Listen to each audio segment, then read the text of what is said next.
എന്നെ കാത്ത് കാത്ത് കിടന്ന് ഉറങ്ങിപ്പോയി. കാട്ടുകുറിഞ്ഞി പൂവും ചൂടി സ്വപ്നം കണ്ട് മയങ്ങും പെണ്ണ് ചിരിക്കാറില്ല, ചിരിച്ചാൽ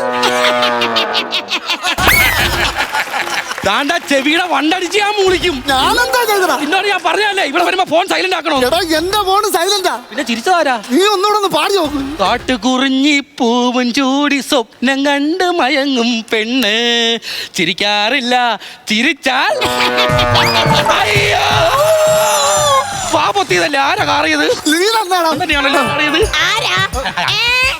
ഞങ്ങളാ ഞങ്ങളാ അല്ലെന്ന് പറ. ഓ ഞങ്ങളല്ല. അതും പറഞ്ഞേക്കുന്നു.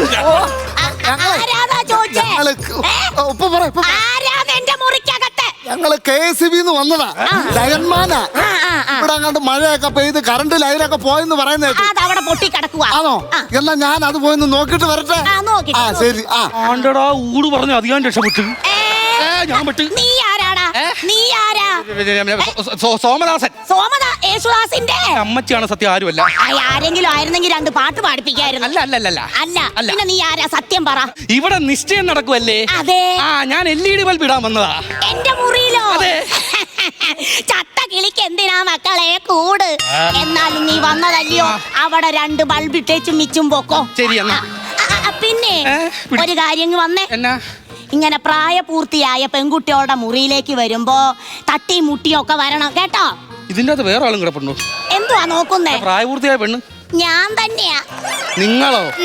നിങ്ങൾക്ക് മിനിമം ഒരു 10 തവണയെങ്കിലും പ്രായപൂർത്തിയായി കാണുമല്ലോ. അങ്ങനെ കളിയാക്കൊന്നും വേണ്ട. ഞാൻ ഇപ്പോഴും ഒന്ന് ഒരുങ്ങി ഇറങ്ങിയാലേ പഴശ്ശിരാജയിലെ കനികയാന്നാ പറയൂ. ദൈവമേ, കനികയാന്നായിരിക്കത്തില്ല, ഇതുവരെ കഴിഞ്ഞില്ലേ എന്നായിരിക്കും ചോദിക്കുന്നത്. സത്യം പറ, നീ LED ബൾബ് ഇടാൻ വന്നോ തന്നെയാണോ? സത്യം പറ. ഞാൻ നാട്ടുകാരെ എപ്പോ വിളിച്ചു കൂട്ടും എന്നെ കയറി പിടിച്ചെന്ന്. സത്യം പറയാം, ഞാനിവിടെ ഒരു കല്യാണക്കാരിയായിട്ട് വന്നതാ. പക്ഷേങ്കിൽ എനിക്ക് നാണവാ. എന്റെ പൊന്നെ, നിങ്ങളുടെ കാര്യമല്ല. എന്റെ പൊന്നു മുത്തശ്ശി, ആരും പുകയില കിട്ടിയില്ലെന്ന് പറഞ്ഞ് കരിയില കൂട്ടി മുറുക്കിയ ചരിത്രമില്ല. അത് നിങ്ങൾ സേഫാ. അത് മതി. ഒന്നുമില്ല. ഹലോ ഹലോ ശ്രീകുട്ടിയെ, നീ ഇതെവിടാ? ചേട്ടാ, നിങ്ങളോട് ഞാൻ എന്റെ മുറിയിലോട്ട് വരാനല്ലേ പറഞ്ഞത്, നിങ്ങൾ ഇത് എവിടാ? എനിക്കൊരു പോസ്റ്റ് കിട്ടി. എന്തുവാ? ഞാൻ നിന്റെ മുത്തശ്ശിയുടെ റൂമിൽ പെട്ടുപോയി. അയ്യോ, മുത്തശ്ശിയുടെ റൂമിലോ? ചേട്ടാ, അവിടെ അധികം നേരം നിക്കല്ലേ ചേട്ടാ. അതെന്നാ? മുത്തശ്ശിക്ക് ചെറിയൊരു പ്രശ്നമുണ്ട്. ഇടയ്ക്ക് സ്വന്തമായിട്ട് ചിരിക്കുക, കരയുക, പിന്നെ വെറുതെ ഇരിക്കുമ്പോ വയലന്റ് ആവും. അത്രേ ഉള്ളൂ, അധികം നേരം നിക്കണ്ട. നീ ഉദ്ദേശിച്ചു പോയിരുന്ന റൂട്ട് എനിക്ക് മനസ്സിലായി. ഇതിന് കാരണം എന്നാ? പണ്ട് മുത്തശ്ശിയുടെ കല്യാണം ഒന്ന് മണ്ഡപത്തിൽ വെച്ച് മുടങ്ങിപ്പോയായിരുന്നു. അപ്പൊ അതിൽ നിന്ന് കിട്ടിയ ഒരു പ്രശ്നമാ. നിങ്ങൾ അവിടെ നിക്കാതെ വേഗം വാ. ശരി, നീ വെച്ചോ. ശരി ശരി. എന്നതാ കല്യാണക്കാരിയാണ്.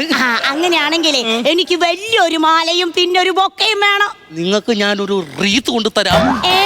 ഒന്നും പറഞ്ഞില്ല, ഞാനൊരു സർപ്രൈസ് തരട്ടെ. നെറ്റിയില് മതി, അതാ കെയറിങ്.